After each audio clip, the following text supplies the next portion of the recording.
இன்னைக்கு சனிக்கிழமை செப்டம்பர் 6 காலையில் அலாரம் வைக்கும் போதே பாட்டியை பார்க்க போகலாமா அப்படின்னு ஒரே நையல் நச்சு நடுல சரி போகலான்னு சொல்லி கூப்பிட்டு போயிட்டாரு. போகிற வழியில் ஒரே யோசனை, பாட்டிக்கு என்ன வாங்கலாம், அது வாங்கலாமா இது வாங்கலாமான்னு. அங்கே போய் பார்த்ததும் கண்ணில் கண்ணீர் தாங்கவே முடியல. எப்படி ஒரு காலத்தில் பார்த்த ஆளை இன்னைக்கு கட்டிலில் படுக்க வச்சு பார்த்துட்டு இருக்கும்போது நமக்கே மனசு கஷ்டமாக இருக்கும். நம்மளை அவ்வளோ கேர் பண்ணிக்குவாங்க. இவங்களை பற்றியெல்லாம் பேசணுன்னா ஒரு எபிசோடே பார்த்தாது, அந்த அளவு நம்ம மேலே கேர் இருக்கும்.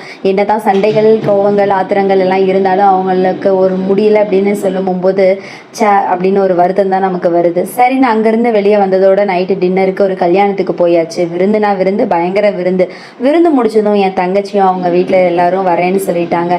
ஸோ அவங்களுக்கு ஏதாவது ஸ்பெஷலாக செய்யணுமேன்னு சொல்லிட்டு சிக்கன் எடுத்துகிட்டு வந்தோம். இங்கே 1 கிலோ சிக்கன் வாங்கினா 10 முட்டை ஃப்ரீயாக தந்தாங்க.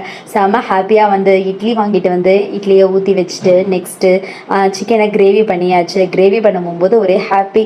ரொம்ப நாள் கழிச்சு வர்றாங்க, தஞ்சாவூர்லேருந்து வர்றாங்க. அதுவும் இல்லாமல் ஒரு 3 மாத குழந்தைய வேற கையில் கூப்பிட்டு வர்றாங்க. ஸோ வர்றவங்களுக்கு என்ன பண்ணி தரலாம் அப்படின்ற பிளான் தான் பயங்கரமாக இருந்தது. சரி, அதோட சாப்பிட வச்சுட்டு எல்லாத்தையும் தூங்க வச்சுட்டு இன்றைய நாள் ரொம்ப சூப்பராக நடந்துருச்சு. ஸோ இன்னைக்கு எனக்கு ரொம்ப ஹாப்பியாக இருந்தது. ஸ்பெஷலாக என்னோட பாட்டியை பார்த்தது, அது மட்டும் இல்லாமல் என் தங்கச்சிங்க வீட்டுக்கு வந்தது, என் தங்கச்சிங்க பாட்டி குழந்தைங்க எல்லாரும் வந்தது.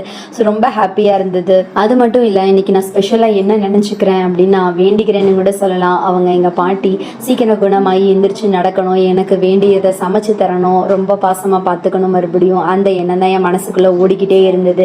இது எல்லாத்துக்கும் இருக்க ஆசைன்னு தான் நான் நினைக்கிறேன். அவங்க பாட்டியை யாருமே மிஸ் பண்ண விரும்ப மாட்டாங்க.